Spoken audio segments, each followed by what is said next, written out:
Olá, a graça e a paz do Senhor Jesus. Eu sou o pastor Elgar e eu estou aqui mais uma vez para compartilhar uma palavra de Deus para a sua vida nesse dia, nesse tempo, talvez para a situação particular que você está vivendo nesse momento. Vejamos o que diz Hebreus capítulo 10, versículos 19 a 23.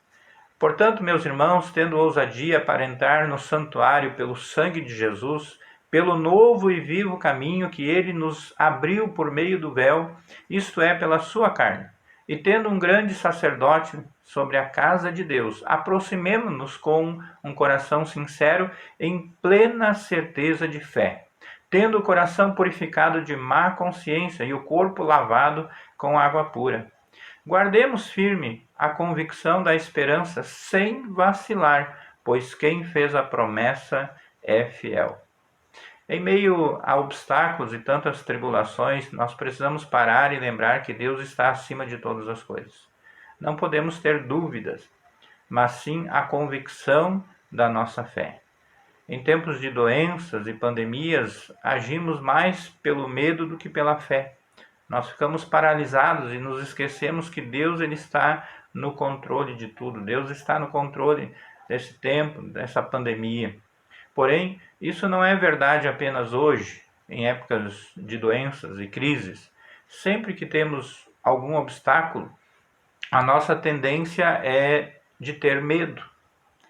Por isso nós precisamos conversar sobre o medo que nos faz esquecer do fato de que Deus ele está no controle de todas as coisas. A partir dessa palavra eu quero deixar apenas duas reflexões para nós nesse dia de hoje. A primeira é que a dúvida ela pode gerar medo. Quando encontramos um obstáculo, muitas vezes nos assustamos e deixamos o medo nos paralisar. Nós esquecemos que o Senhor ele está no controle da situação, que foi Ele quem nos trouxe até o lugar onde nós estamos. Nós perdemos a confiança e a fé nos planos de Deus e, por consequência, nós acabamos nos machucando ou afundando ainda mais na situação que nós estamos vivenciando.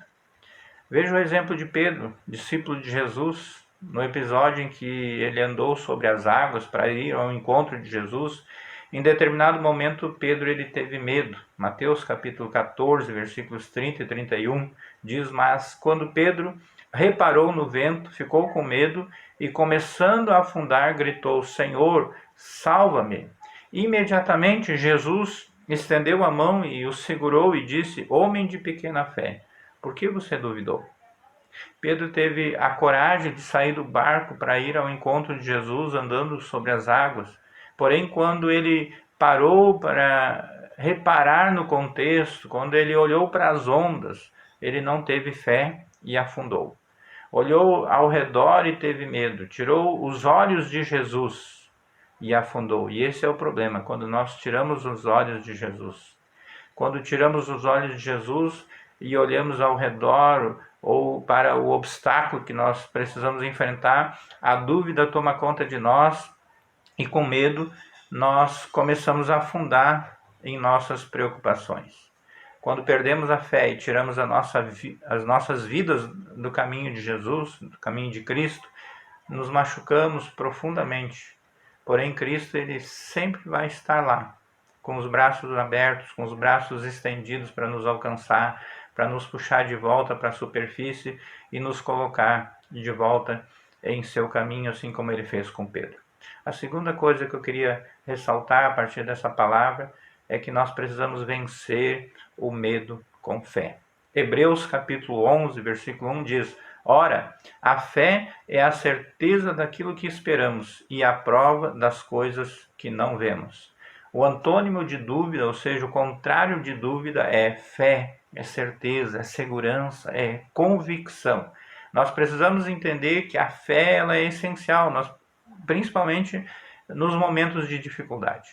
Se temos caminhado na vontade de Deus e estamos no lugar que estamos, é porque o Senhor nos queria lá.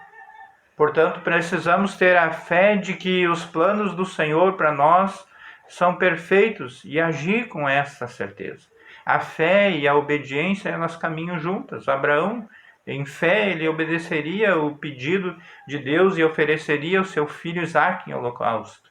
Abraão, por fé, obedeceu e partiu para uma outra terra quando o Senhor o chamou. Então, em tempos de pandemia, de dúvidas e incertezas sobre os próximos dias, como nós estamos vivendo agora, vamos colocar as nossas esperanças naquilo que o Senhor tem guardado para nós e fazer a nossa parte. Faça a sua parte. Ore não apenas por nosso país, mas pelo mundo todo que está passando por essa dificuldade. Cuide de você e cuide daqueles que você ama. E, sobretudo, coloque a sua confiança naquele que tem poder sobre todas as coisas. E eu concluo com o Salmo 121, versículos 5 a 8, que diz: O Senhor é quem guarda você. O Senhor é a sombra à sua direita. De dia não lhe fará mal o sol, nem de noite a lua. O Senhor guardará você de todo mal. Guardará a tua alma, o Senhor guardará a sua saída e a sua entrada, desde agora e para sempre. Viu? Não há o que temer. Deus abençoe a todos. Amém.